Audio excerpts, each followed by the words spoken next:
Hello and welcome to today's event hosted by Euractiv together with NSOG. We're talking about repurposing gas grids today and asking, can it enhance competitiveness? Well, spoiler alert, it probably can, but it's all about how and what are the best practices and tools to do that. Because we know that renewable and low carbon molecules are set to play a key role in Europe's transition to a sustainable decarbonised future. It comes at a great time as the hydrogen and decarbonised gas market package entered force last August. So we're going to talk today to some great panellists to look to the future. My name's Jennifer Baker and I will be your moderator today. But of course, we do want to hear your questions to our panellists. For those of you joining online, please use the tool on your screen. And for those here in the room today, you can use your smartphones to scan that QR code, or you can go to slido.com on your browser and enter the code GASGRID. That's the hashtag GASGRID, and we'll try to get through your questions today. Let me now introduce you to our great lineup of panellists. We have joining us from the European Commission, Tom Howes, who is Advisor for the Green Transition and Market Regulation within DG Energy. From the European Parliament, Vice President of the ITRE Committee, Svetlina Penkova, MEP. Andreas Löffler is the Director in the Energy Infrastructure Team of KfW IPEX Bank, which is the commercial banking arm of the KfW Group, and he's also one of the co-chairs of the Roundtable for Transmission and Distribution of the European Clean Hydrogen Alliance, so lots of relevant experience there. Cila Bartok is Head of the Department on Gas, Hydrogen and Retail at the European Union Energy for the Cooperation of Energy Regulators, or ACER. And last but not least, we have Piotr Kuz, who is General Director of NSOG, who will be highlighting what the important things are for us here today. Let's do a general round of introductions. Tom, let me start with you and set out how you see things at the moment. Thanks very much. Well, from the Commission's perspective, you may have noticed that competitiveness is quite a theme. We've had the Competitiveness Compass, we've had the Affordable Energy Action Plan, we've had the Steel and Metals Action Plan. Across all of these, whether we're taking horizontal measures or sectoral measures, the importance of making sure that Europe's markets, energy markets in particular, are as competitive and cost-effective as possible is important, and an infrastructure is a key part of that. So to make sure that the infrastructure is there to help with the transition, as you mentioned, we've got the gas package, we've got CEF funding, we've got the institutional, the regulatory, and the financial instruments in place to help develop the networks. I think critical to all of this is the planning process. We'll come back to that, I'm sure. Making sure we've got an integrated planning process is critical to manage the whole transition. Thank you. Svetlina, let's have a hear from you from the Parliament perspective. As Tom says, we've got certain packages. What's needed more? What do you think we need to be working on? I believe we need to work a bit more on the narrative, because quite often now we're looking at the future and we forget to speak about the Green Deal and the infrastructure it had set ahead of us. So the way we see it at the moment is like the Green Deal basically set the infrastructure to ensure that we have enough renewable energy sources across the Union. We have the proper definitions, for what is defined as clean energies. And now we're moving to the second stage, which is, as we've pointed out already, competitiveness, which is the clean industrial deal, like all based on the technology neutral approach.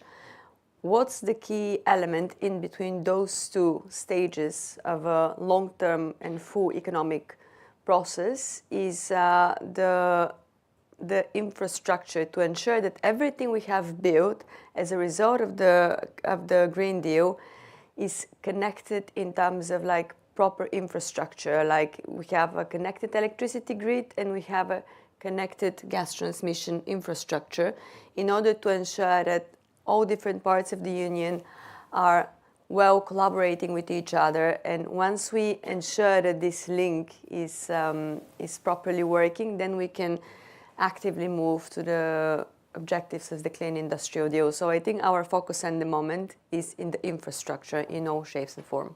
But within the network of all the other moving parts.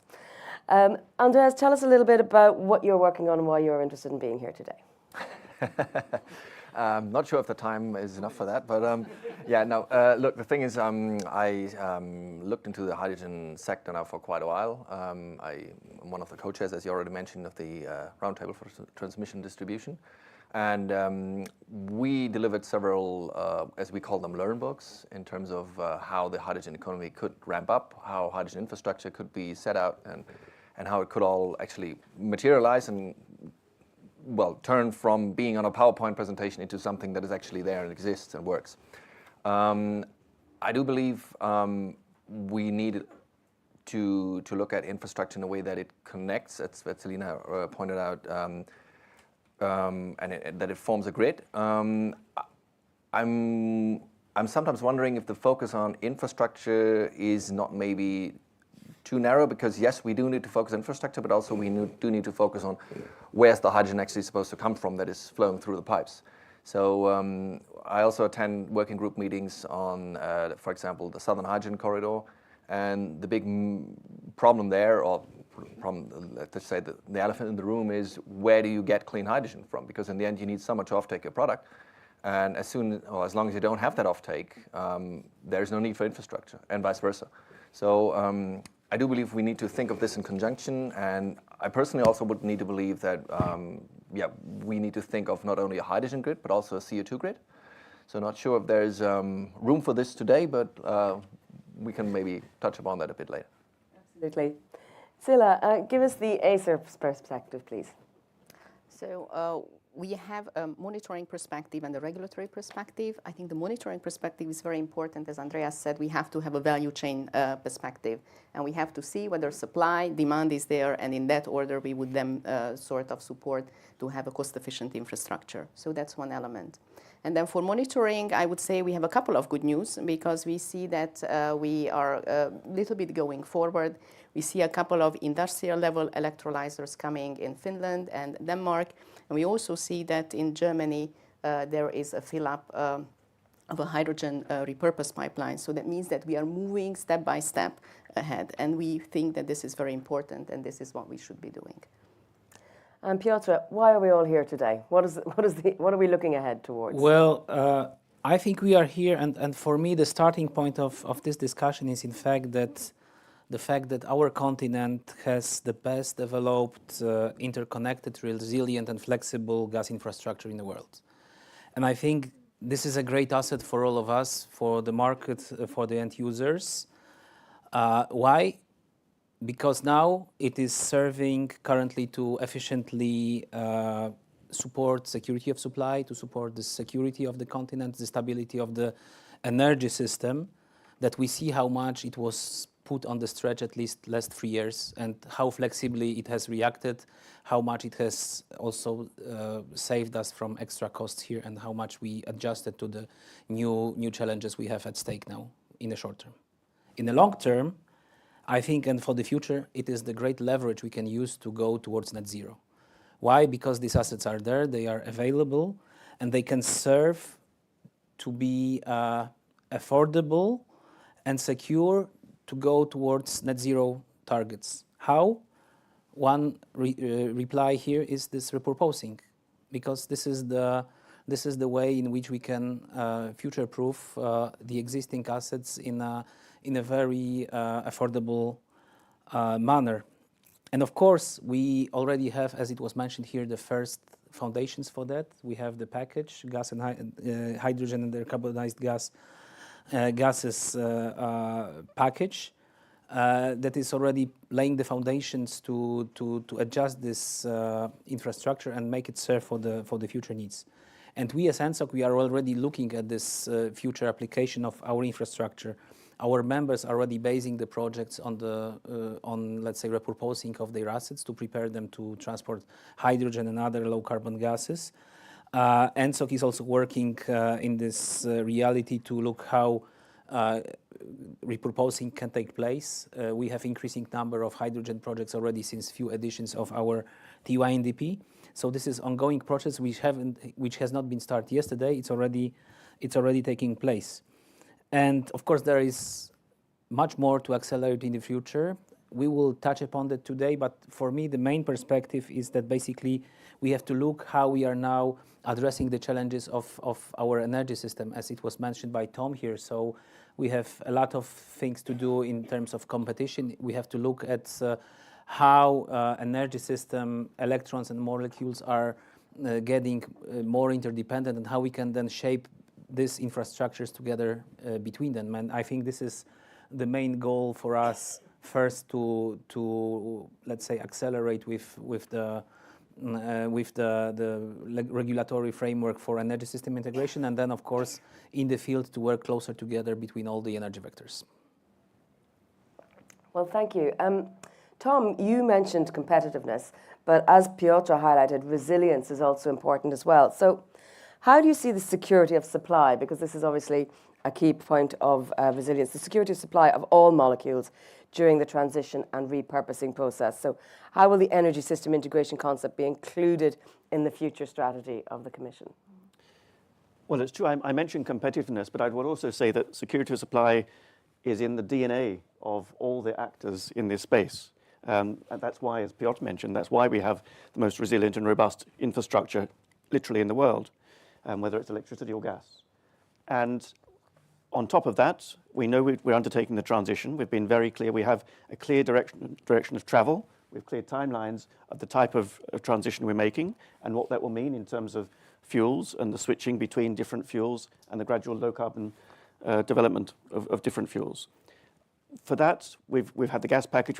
We've got the whole planning regime put in place. And I guess that's the fundamental point where we bring all the different sectors together. So the approach is truly integrated. We need to, of course, we definitely need to start thinking about where we are going to have the demand and where we are going to have the supply, because that's what the infrastructure needs to meet and match. But I think we have all the players around the table, all very much concerned that we don't leave any gaps, we don't create hiccups. We're still in a very flexible place to cope with the types of crises that we've had over the last couple of years. But I think those institutions are there, and we can map out how the transition is made. First we go, already it started, I guess. I mean, we've already got biogases going in and low carbon gases blending in with gases. We had already discussions about how we blend in hydrogen. And now the discussion is about, okay, what's the next step beyond that? How do we start coping with the reduction of demand for gas and get into the repurposing, decommissioning discussions? But we've got the institutional framework there. We're creating NOH. We've got the players around the table to make sure that transition happens, maintaining security of supply every step of the way. Svetlina, I mean, we hear there's great ambition there. In terms of what are the best strategies to address the contribution that hydrogen and carbon dioxide infrastructure can provide to the EU climate targets, what is the best approach? What is the most cost-efficient manner to do this, and what do you think should be the steps forward? So when we're speaking about all those policies and aspects, like of course our main goal in the Parliament with the policies, and I'm sure the Commission's goal as well, is to ensure affordable and predictable prices for the consumers and the industry. So that's why when we're speaking earlier about competitiveness, I believe that Draghi's report, which was already mentioned, is stepping on the thesis that decarbonization and competitiveness in Europe, they are not mutually exclusive actually, but they are reinforcing themselves to a certain extent.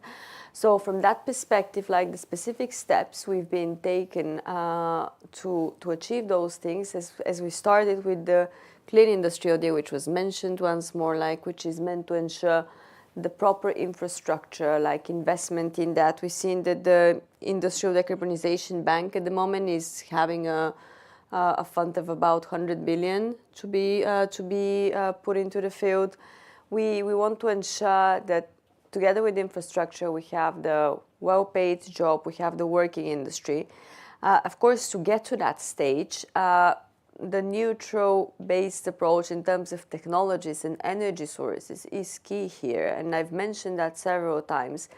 But we have to be very cautious when we're speaking about energy-intensive industries, and this is like a very big topic at the moment in the Parliament in terms of how to ensure that we're supporting them. That's why we want to make it available for them to be choosing the best energy sources or the ones which are fitting best in terms of their needs and cost efficiency. That's why at the moment, together with the renewables, we of course have nuclear energy, we have the energy storage solutions, all the new tech around that. We have hydrogen, we have CCUS as main targets.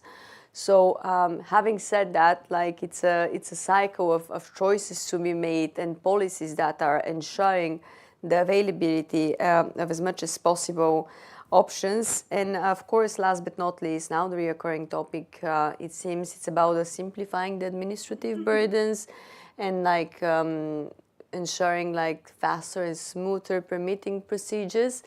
This is not a new topic actually. Like the first time we've ensured that and we've touched upon that was in the not the first time, but the last time in the previous mandate was in the Net Zero Industry Act, where like for a lot of those technologies which we are considering at the moment, this was one of our main premises in the Parliament to make sure that in order for them to be practical and working solutions, we really need to look at loosening the administrative burdens at the moment, because this is the feedback we've been getting from the industries and from the institutions across the EU. Well, Andreas, as you mentioned, you've been working quite a bit on the hydrogen infrastructures. Tell us how you would assess the current progress of projects in Europe and what maybe more is needed, if you like, from a financing perspective for the supply corridors. So if we stick to infrastructure in terms of progress, well, I do believe there is progress happening. We don't see it yet in terms of that many projects have entered, let's say, the stage where they're actually being constructed. But there is a lot of a lot of progress actually being done. Now, I think the feedback that we consistently hear from our clients. So I'm a banker. We finance infrastructure projects, energy infrastructure projects. So many of the TSOs in Europe, of the gas TSOs, are our clients, and many of the hydrogen TSOs probably will be our clients. And the feedback that we consistently get is it's not yet the economic and regulatory framework that they wish for. I mean, of course, that's their perspective, and it's not necessarily the best perspective or the perspective of everyone. But let's say what I understand it actually takes a lot of money to develop these projects. So it's not that you invest, like, we don't talk about 6-digit figures, we talk about probably 2-digit million figures. So if you want to develop something, it actually costs a lot of money. Now, many, not all, but many shareholders of these TSOs are investors from, let's say, private investors that have a view that they say, okay, we're a pension fund or an insurance company or whatever, so we have very clear obligations toward our customers. So we look for low risk, very cash stable business, and that is what a TSO was actually until now. Now, if you as a management board of a TSO suggest to one of your shareholders, hey, let's invest 20 million, 30 million into developing hydrogen corridor, where you don't really know when will there be a market, how quickly is it going to develop, and all this kind of stuff, the shareholders do tend to be a bit reluctant to actually approve these kind of investments, because you have a very unclear outcome of when and how it will materialize. So progress is there. Could it be faster? I guess. I mean, everything can always be faster in hindsight, but I think the main goal or the main wish, if I have a wish, would be to, for example, increase the DevEx budget. So either increase CEF-E or allow for the cross-subsidization of, let's say, natural gas business and hydrogen business, which is something that is not really flavor of the month, as I understand it. So progress is happening on infrastructure. I guess it's not really, it's working, but let's say, I think there's room to improve. I mean, in terms of an investment point of view, is it quite difficult to de-risk? Yeah, it's quite difficult to de-risk, and this is why actually, I'm German, so the Germans came up with this amortization account concept that the state actually books the remaining capacity, because if you have a network that is up and running and you have 15% of this booked, then you would actually have to charge this very few customers the entire cost of the network, so they won't agree to that. So the idea is to de-risk these kind of investments by booking the residual capacity, by paying the TSO for providing that capacity. Of course, this puts a burden on any member state's budget. Given the current geopolitical environment that we're in, I'm not sure if every member state can do that, and also Germany has entered some, let's say, dire straits in terms of financial firepower. So the question is, for me, the better the market develops in terms of an off-take perspective, the less of de-risking from a state you need as an investor. I bring it up just because it's become a buzzword here in Brussels since the Draghi report as we look ahead at how to do this competitiveness across Europe. And as you say, not every member state is in the position that Germany's in. Cilla, from a regulator's viewpoint, how do you assess or how do you look at the repurposing process? What does that mean for you? So we have a specific instruments that we are looking at right away, and that is the intertemporal cost allocation, which eventually tries to sort of create a different balance. So we consider that today's users will be very few, and then the future users will be more numerous, and so you will try to do kind of an intertemporal exchange between them. So that is some sort of cross-subsidization across time. So that's one thing that we are looking at, and we have a consultation which is open.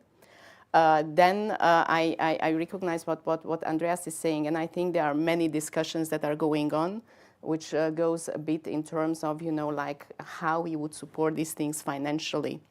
And also a couple of regulators, and this also applies to electricity, where you would also go towards a larger scale investment. And you have to see which is the cheapest, right? I think we are very concerned about cost efficiency as regulators. So for us, it matters that the users get affordable energy in the future. So there you have a couple of studies comparing, you know, what would make sense, which would be more cheap.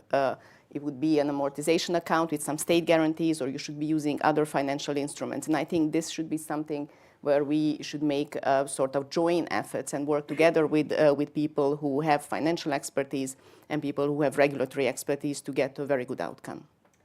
We'll come on to questions of affordability, Piotr, for you in a minute. But first of all, I wanted to ask you about best strategies, because we want to see that we achieve the objectives of the energy transition and the choice of building on both electrons and molecules. It's the smart security measure. You highlighted all of that.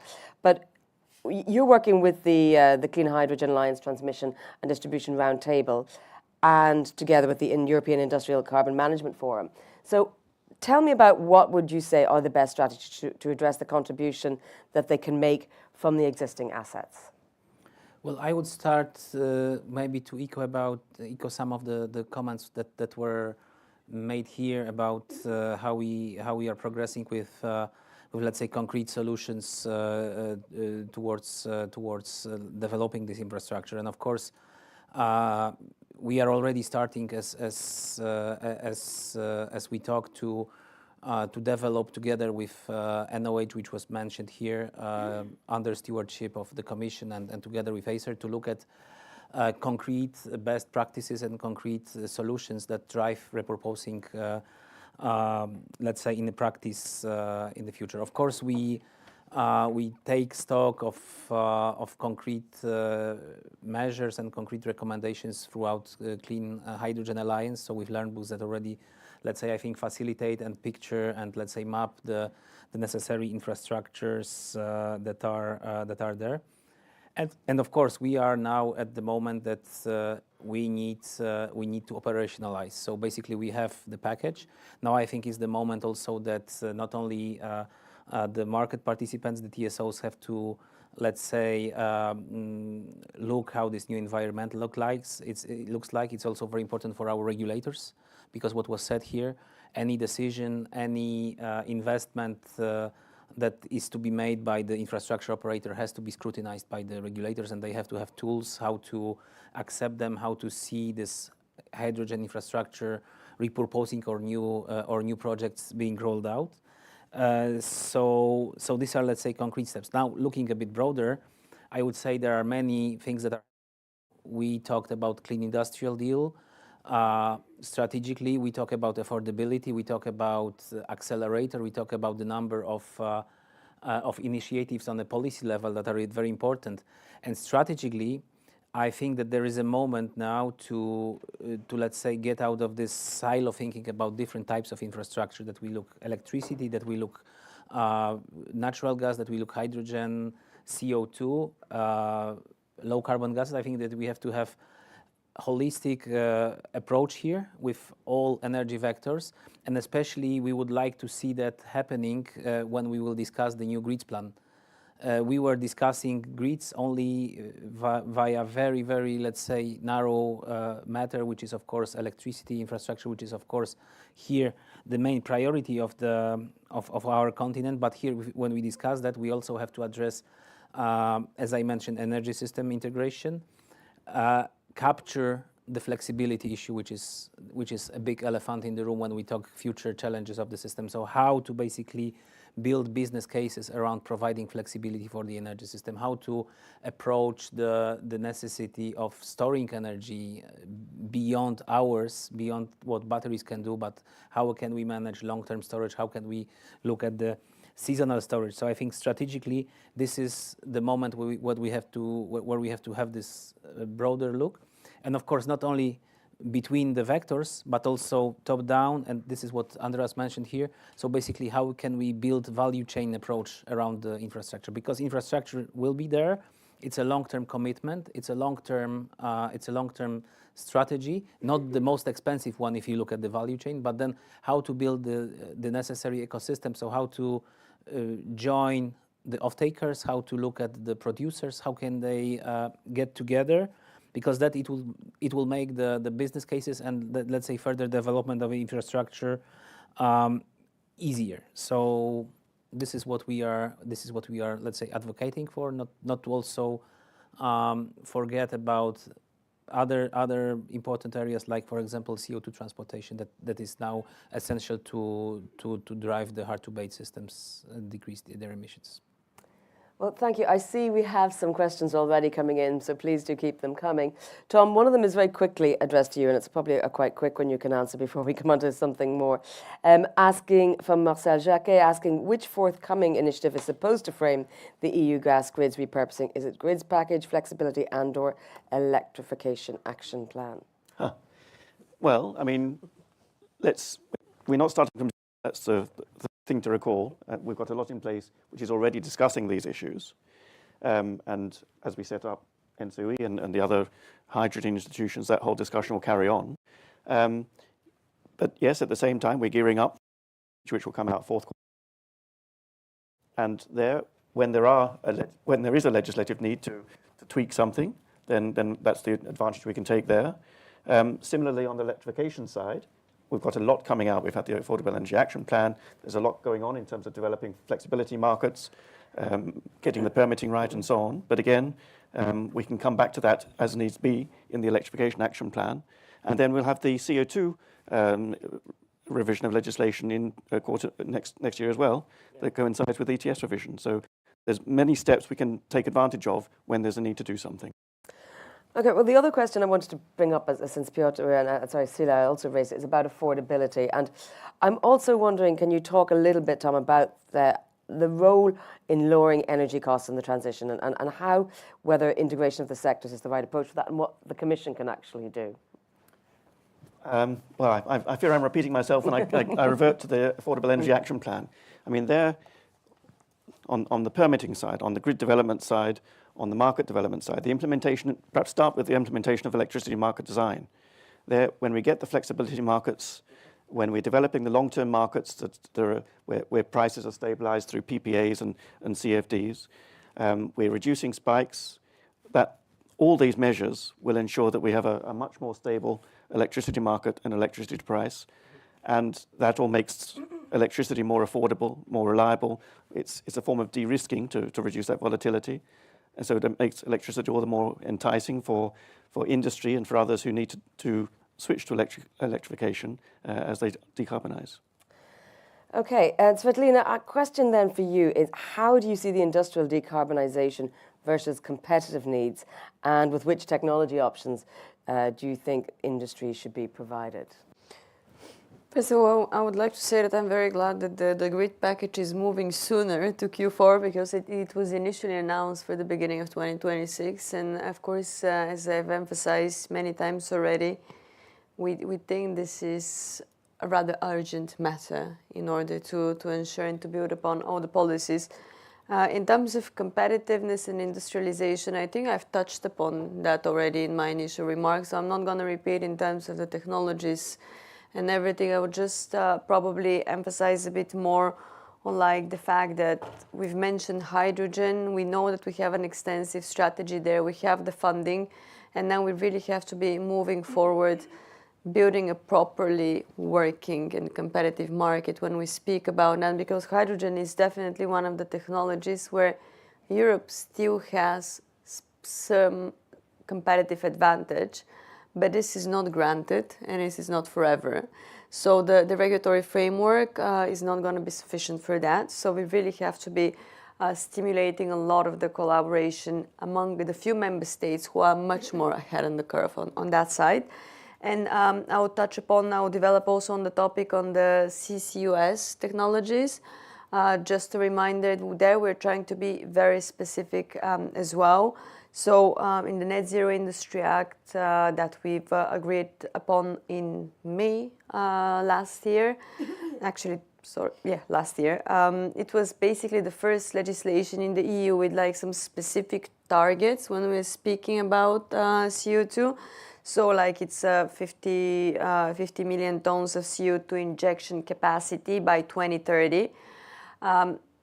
Currently, we're getting mixed feedback from the industry, actually, in terms of the positive outcome of that. But that's why we're here to be able to get the support and to be ensuring that the process is smooth and going forward, because we strongly believe that especially for hard-to-abate industries, like I've listed already, like the steel industry, the cement, the chemicals, like those technologies are the key enablers for them to survive. So we really should be should ensure that everything works in a process that's more or less has been established.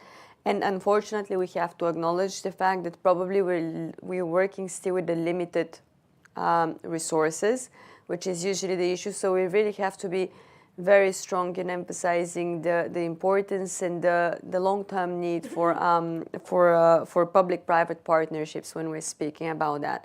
So my impression so far is like the industry all across Europe is quite well on board and quite well prepared with all the legislations we have established as part of the Green Deal, and they're looking forward for the implementation stage now with the Clean Industrial Deal. So there is no way back, simply because of all the investments, as it was already touched upon, all the investment that has been made in a specific direction.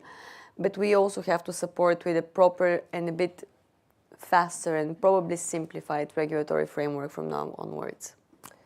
Well, staying with regulatory frameworks, Andreas, I mean, how do you assess whether the current regulatory and funding framework as well can help or hinder the necessary investments? Well, the funding framework is quite complex, I'd say.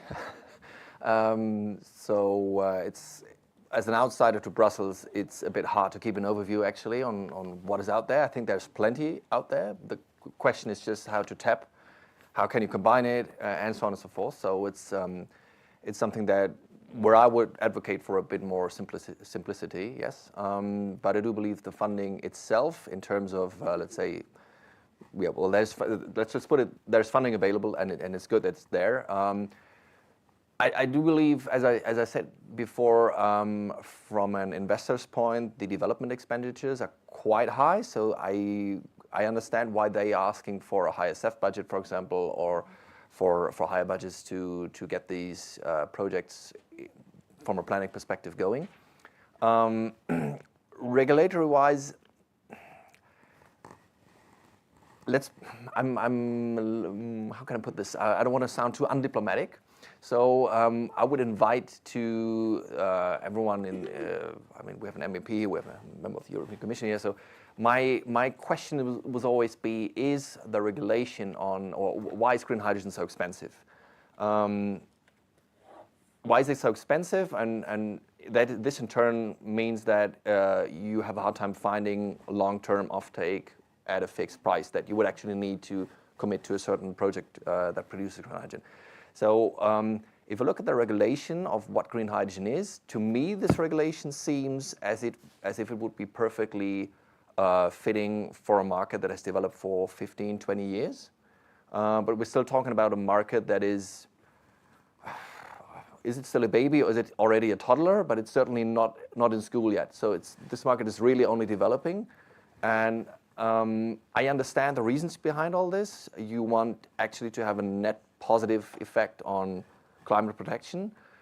The question I would actually like to ask, all here on the panel is the regulation really helping to grow this market, or should it be a bit more flexible and can it be tightened going forward? But that's, yeah. Anyone wants to respond? And Piotr, feel free to weigh in if you have something to add. I wait for my. Okay. Wait for Martin. All right, Svetlina. Yeah. In terms of, from your perspective, I do understand why you're saying flexible. But sometimes when we're speaking about the implementation from the industry side, especially from the SMEs, I'm not sure flexibility is that much of a value added for them, in terms of like flexibility is good for some of the big industries because they can adapt, adjust, and react. But when we're speaking about, for instance, the SMEs, like the smart companies investing in technologies, like the prescriptive character of some of the legislations here might be a bit more of a value added in terms of direction and support for them. That's just an opinion here we can discuss after. Sila. I also have a reaction. I think we are looking at something that is brand new, and I think that is very important. And that means that that this brand new thing then will be added to something that is complex, and eventually the brand new hydrogen will also have a different value chain, which is complex. And so that means that that there is a need for flexibility. The question is how prohibitive the regulation is or not. I'm not sure that it is, but in some cases it could be. So here I think the project focus would be very important. And so that we learn from the project that we are creating, and then that we approach also this nascent market in a very strategic way and think about what elements we are needing. Do we need, for example, elements of the low carbon hydrogen, and then how that is fitting in this framework, how we can make sure that we have green hydrogen that is reducing the cost, and the question is which would be the industries on the demand side, and we have to have a very strong demand side focus.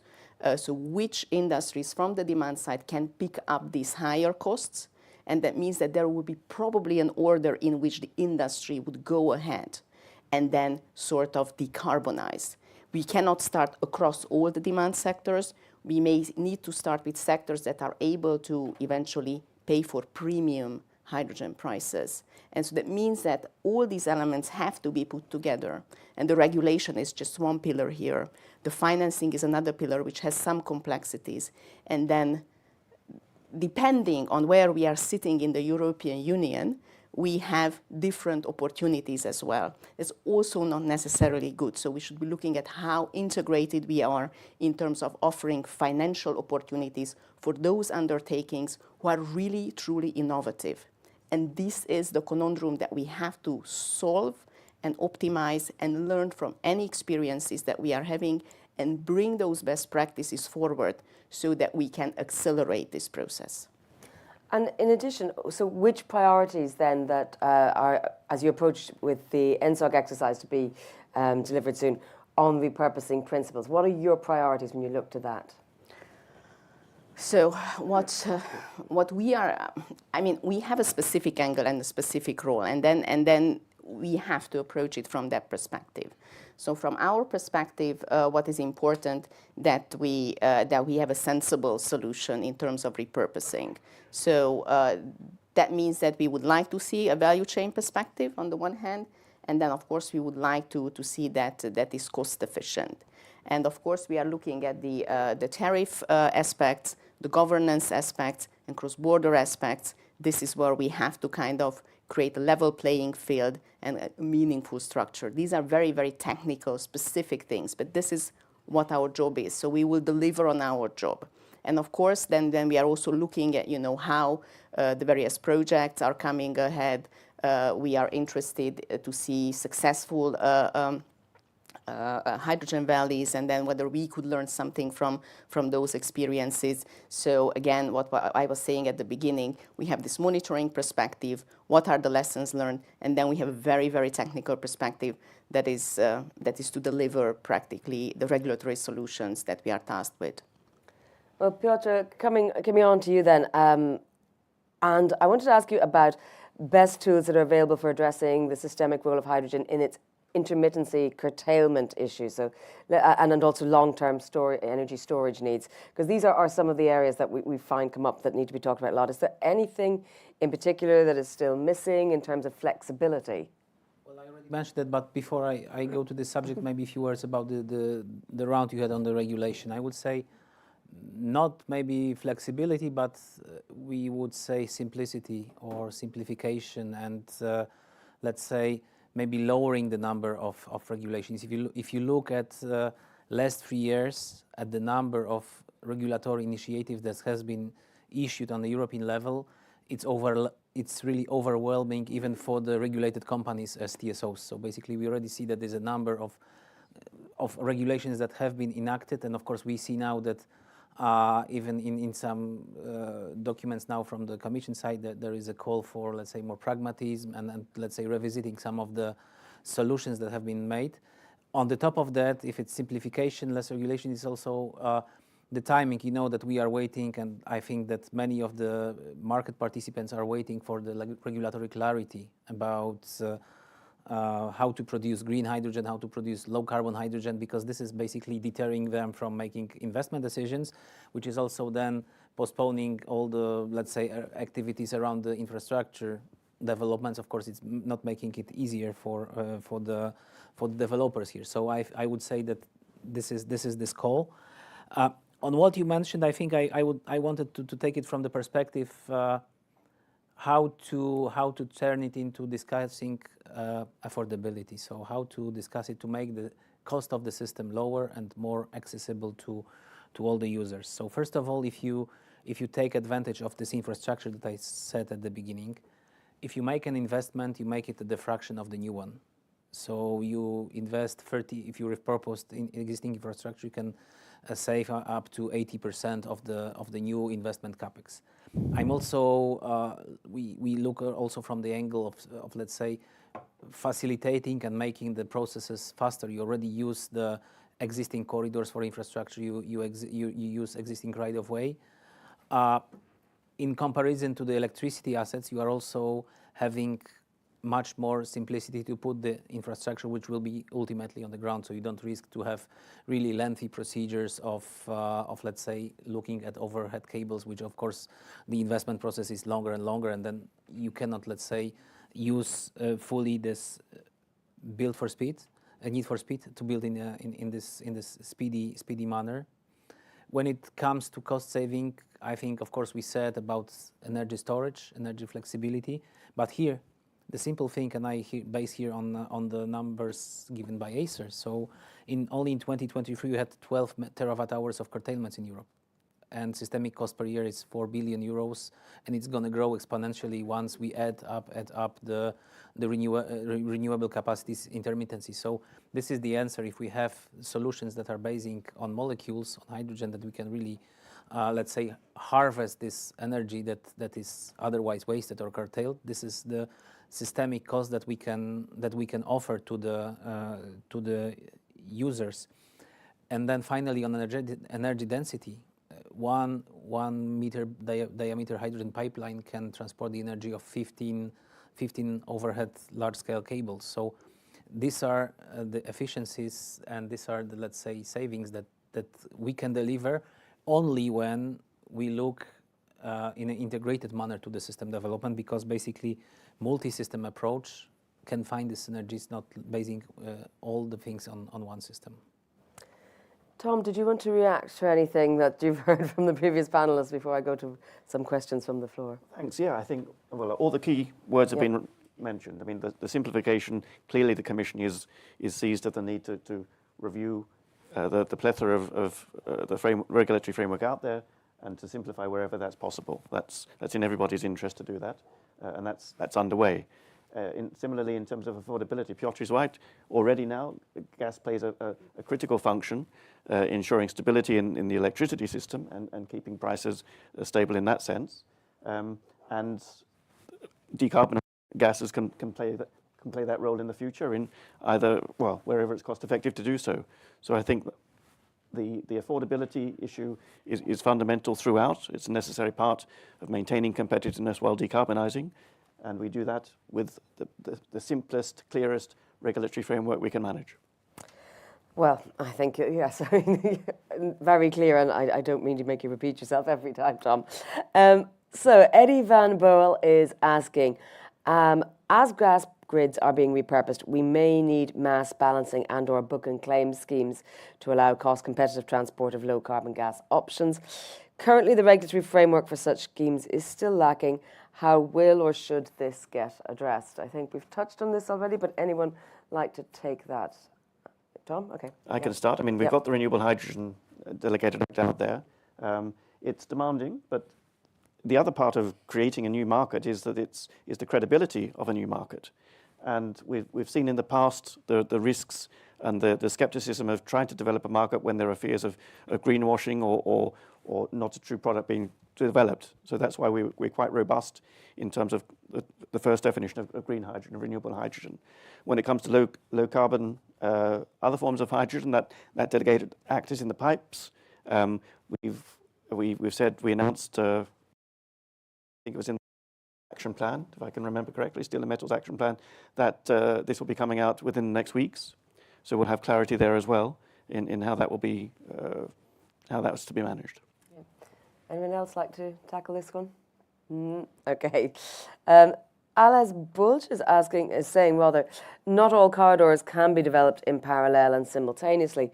Is there any mechanism to set the priorities, or is it best left to individual players to do the best or most promising pieces?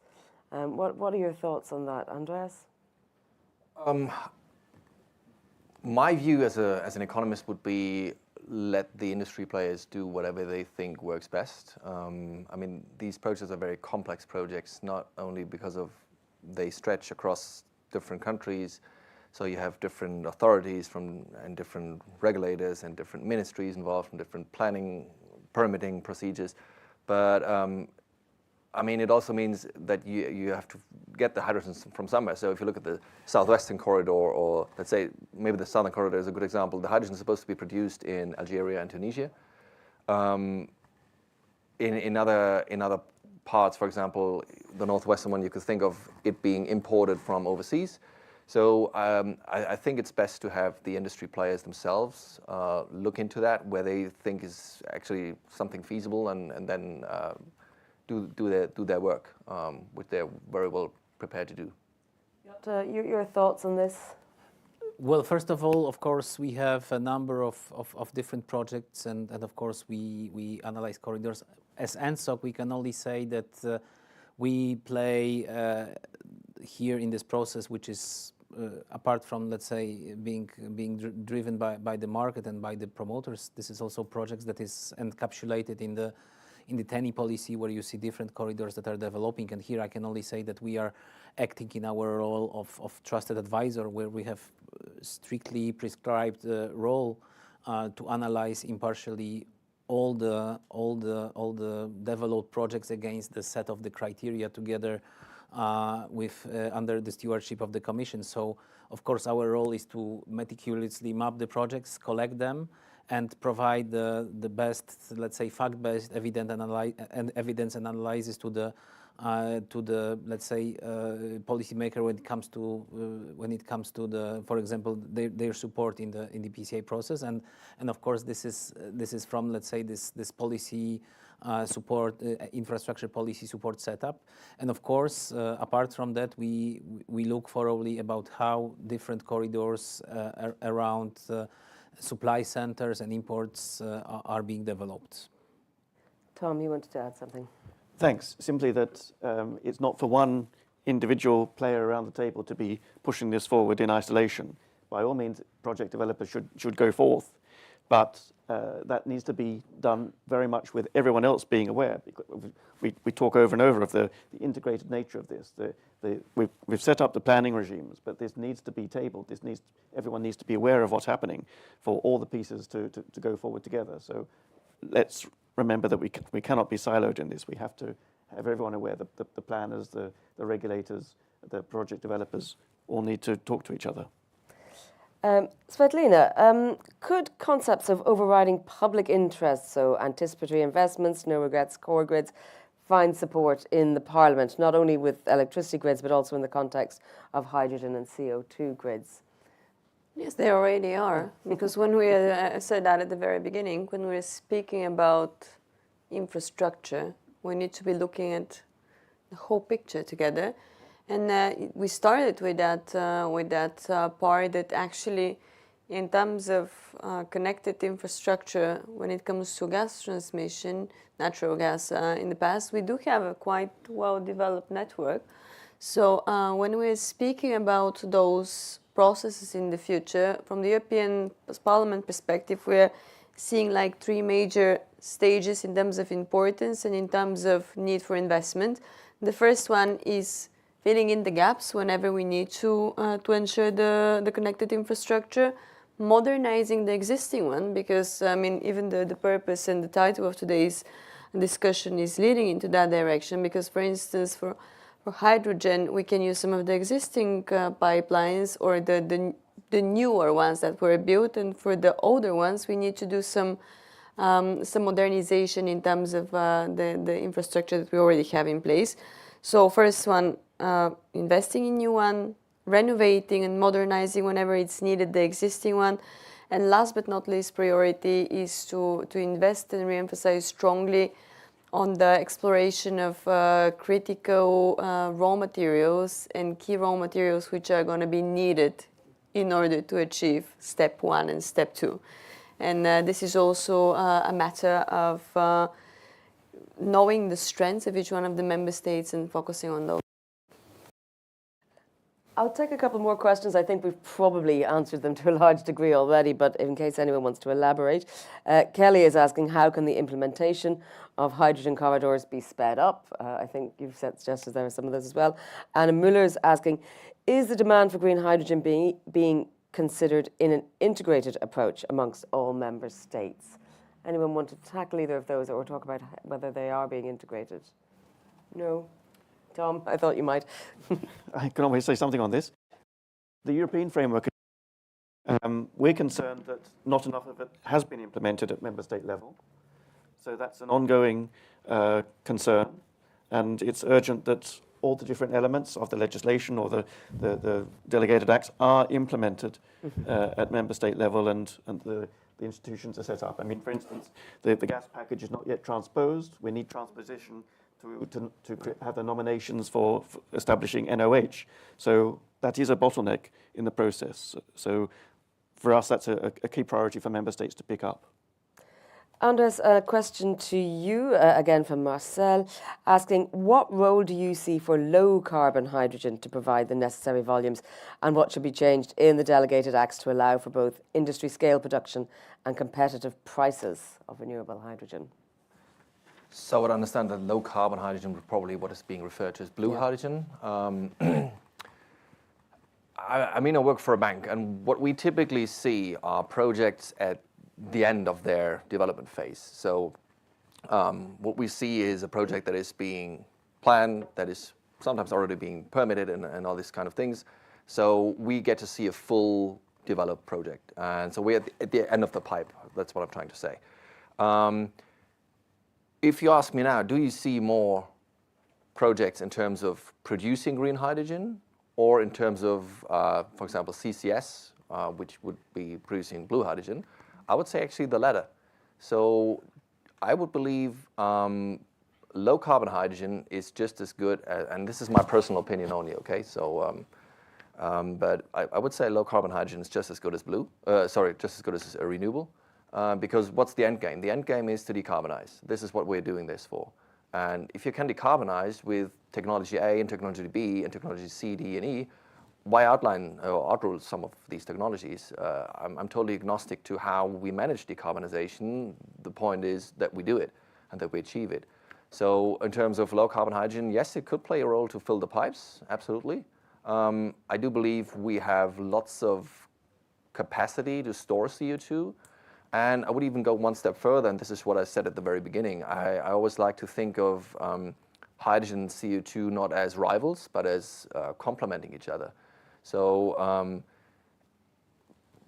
well, hydrocarbons, oil, gas, and all these things, I mean, they consist of hydrogen and carbon. So it's kind of a natural way to look at these things, that they are to look at them in conjunction, and to develop a hydrogen grid, a CO2 grid, to try to set up a circular economy in a way that you use the CO2 and that you use any kind of hydrogen, whether it's, well, hopefully renewable one, but in the beginning probably also low carbon. So yes, it could play a role, and I would be very happy to see some more action. I come from a country where CCS is still banned, unfortunately. We all hope it's going to be changed in going forward. But I do think it has a lot of potential, and yes, I think it can play a very important role. May I just add something? Of course. Thank you. So in terms of integrated approach, we also have to be very cautious about that, because it's not by chance that all of us here, we're listing and offering many solutions that the industry and the European economy has now. So yes, we do have a common European approach, but we shouldn't be pushing for one technology to be equally established or equally implemented in each one of the member states, simply because sometimes there is no necessity for that. And I think we learned the hard way that diversification is not just a word, it's a security protection for stability. So it's really like, it's obvious that some few countries in Europe already have prioritized hydrogen, like blue or green as one of the main technologies they're going to use, simply because of the high needs of the heavy industries they have developed. And we should support that, but we shouldn't be pushing it to be equally integrated in all member states, because some other member states might actually have different views, and they might be developing technologies which are more applicable for their economic model. So I think we should be very cautious about that. The common EU framework and the direction, I think it's set well ahead. But let's allow for the proper diversification to be developed also across the EU. I would like to comment. Of course, Hila. So on both elements. So we have competing technologies, and I think that, and we have a couple of tricks, and that goes for the blue and the green hydrogen. So the question is, for example, if sectors could move towards green hydrogen, would we miss then to get something which is a little bit more circular? Or we would kind of look at the blue hydrogen. And the blue hydrogen can help us eventually with the ramp up of hydrogen. But the question is whether we then end up with sectors who would miss eventually to move more towards the green solutions or greener solutions. So you can have on the longer run certain trade-offs which you may want to think about. On the diversification aspect that Svetlana mentions, it's very interesting. Okay, let's allow more options that countries would like to have. But then if we have all sorts of hundreds of options, that goes a little bit against, for you to scale up things. And scaling up means that you would reduce costs. So the question is, to what extent we are going together and to what extent we are going a little bit more diversified. And diversified can help, but it has trade-offs, and in all of these we have a couple of trade-offs, and then here you have to kind of go in a smart manner to have the utmost of these solutions. So it has complexity more than just being fully flexible. Leanne has a question on funding. Well, it's for Tom or it's Svetlana, but anyone who wants to answer, feel free. Asking, how can traditional technologies that provide the necessary security of supply, resilience and flexibility for the transition to net zero access funding in the short to medium term, considering recent changes in TENI or the Connecting Europe facility? Tom? Well, I can start. I mean, we've touched on funding already. There are different pots of money. There is CEF, and we've had record numbers of for CEF grants and for both hydrogen and for CCS. But we're busy creating the new instruments as well, whether that's the competitiveness that will be coming forth, the extra pockets of money in the Innovation Fund, the Decarbonisation Bank. All of these are accessible for this kind of project, and they should be used. We've had other examples of very great innovation in funding or de-risking instruments from member states. So again, the financial are pretty good at coming up with novel financial instruments to try to de-risk these things and lower the cost of these things. So all these different things should be applied, whether it's at European level or at national level. Yeah. Svetlana. I would try to be very specific because it's specifically also about net zero industry, net zero technologies. I will remind something that we have put as a clause in the Net Zero Industry Act. It was a proposal from the Parliament, it was voted, and it expresses the will of the European Parliament. The unused funds under the RRF to be dedicated to the net zero industry technologies.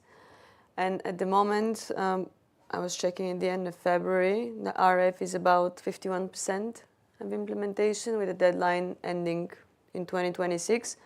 So there is going to be some big pocket of money which is available, and we should be very cautious, and the Parliament is very strong on that stand, that money should be serving close to the initial purposes it was created for, exactly clean industry, clean energy, everything which is listed in the Net Zero Industry Act. So we are going to be very observant of what's happening, because obviously in the current situation we see a lot of other suggestions to repurpose that amount of money available. But I think we believe that this should be followed to the extent that we've also agreed upon in the Net Zero Industry Act. That's why, and that's first. And the second, of course, is the answer, like it was mentioned in many of the economic reports, including Draghi and Letta from the last few months. Like, until we don't have a proper capital market union within the EU, it's going to be very difficult. So we shouldn't be relying only on public funding for like all those big and long-term projects. The EIB is a good pillar. It's probably not sufficient. So we really have to be moving forwards, creating the capital market union or the saving and investments union, no matter the name, like the purpose is more important. Sila, what can you tell us about the regulator's contribution to guaranteeing security of supply for all molecules at all times? Okay. I think the molecules will play different role and purpose, and then of course you have to a little bit gear it to the situation. So the question is, who is provided with those molecules? It's industry, it's household, and then with that sort of perspective, that you should be creating a security of supply framework in that sense. I mean, households are usually more protected because they cannot really secure for themselves as easily as industry. Industry may have like a sort of a proposition that they would be using several kinds of tools and solutions. So there, I think we will have a lot more complex security of supply sort of framework if we are going to the multi-molecule system, and then we would have to appreciate that when we arrive there. Piotr, your thoughts on this as well? Yes, of course, for hydrogen in the future, we will probably have to develop new architecture for how to provide, especially at the first stage industry, the stable supply of feedstock and see how much it is interdepending in a, let's say, classical manner about security of supply, how much it is also, if it's green hydrogen, how much it is also correlated with let's say, what is happening in the electricity system. Of course, we are now, if we look now at the debates about security of supply, we see that electricity and gas are more and more converging into discussing the security of supply. But maybe one aspect that is very important also for us is the security of supply and stability when we discuss the topic of today, repurposing, because what we will see is that once we start moving the assets between the classes. Of course, there will be this influence between the current system for natural gas and the new system that is developing for hydrogen. And of course, you will have new patterns of capacities in the national systems. But what is very important to look at, especially when European system is forming, let's say, pan-European and cross-border system, we will then see what are the implications for the current flows, what are the implications for the neighboring countries, neighboring systems, how our security of supply markers are look like. So we have supply standards, we have N-1 rules that have to be provided by the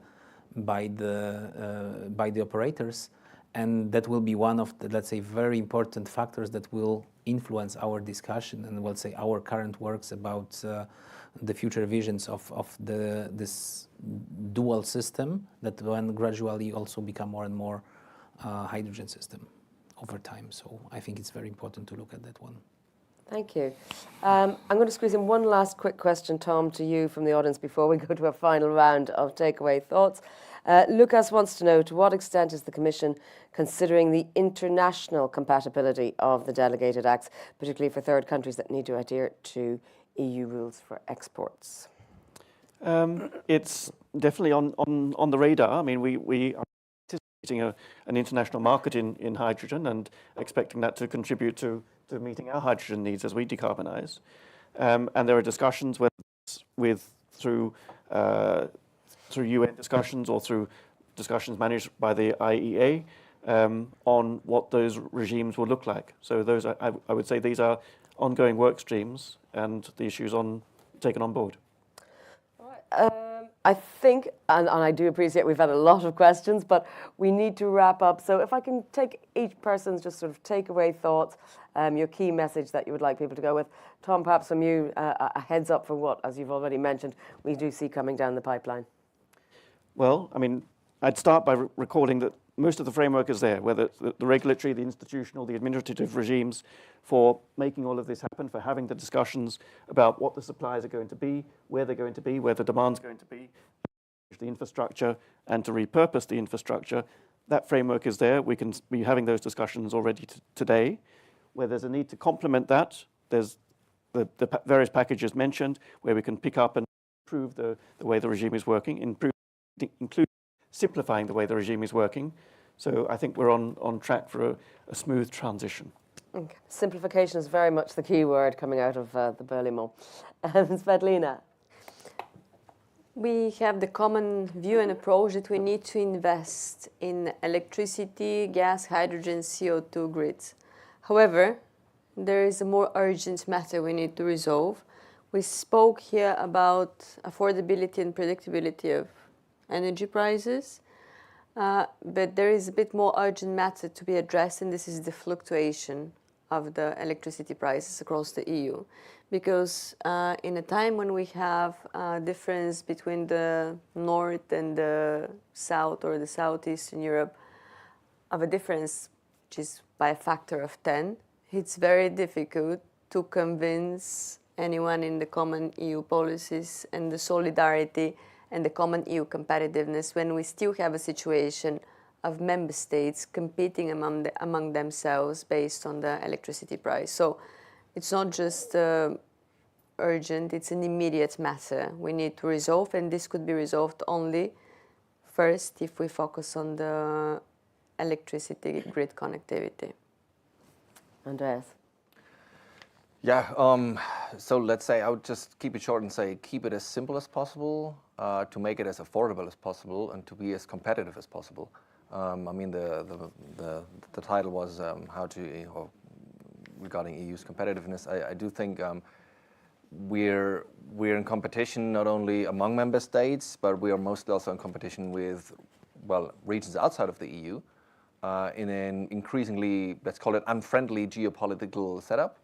So I do believe that we always need to think that this whole energy transition, it must happen. It must happen in the most affordable manner, though, and we must make sure that the EU's competitiveness is being, let's say, hampered as little as possible, because in the end, we have a lot of tasks to do, not only in terms of energy transition, but in terms of playing the geopolitical role that the EU should be. That's my personal view.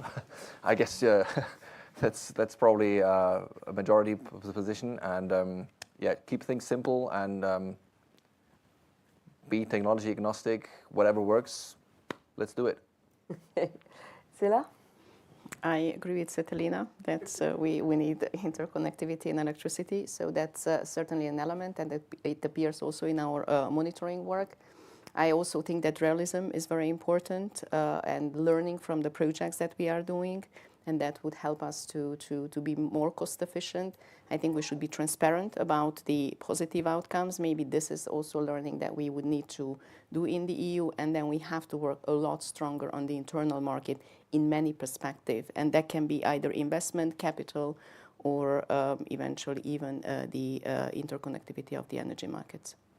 Piotr, it's a poison chalice to have the last word when so much has already been said. I have a biggest challenge, but I will conclude with using the word competitiveness. So I think we have to work towards competitiveness, but not competing with each other, meaning that we should take the most of each energy vector and each infrastructure. So cooperating, not competing between the energy vectors, and then we can do it in an affordable way and a secure way. Because all along the energy transition, we have to remember about these two factors, so affordability and security of supply. Well, thank you all very much. Can we have a round of applause for our speakers, please?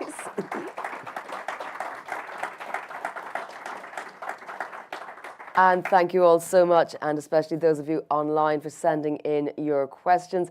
We tried to get through as many as possible, but we know that in the time allowed, we can never solve all these problems, but we thank you for them, and we'll keep an eye on them for the future. Thank you for joining this Euractiv Hybrid Conference. You can find out more about Euractiv debates by following online using the hashtag EA Debates or visiting events.euractiv.com. We do hope to welcome you again soon, but in the meantime, have a great afternoon.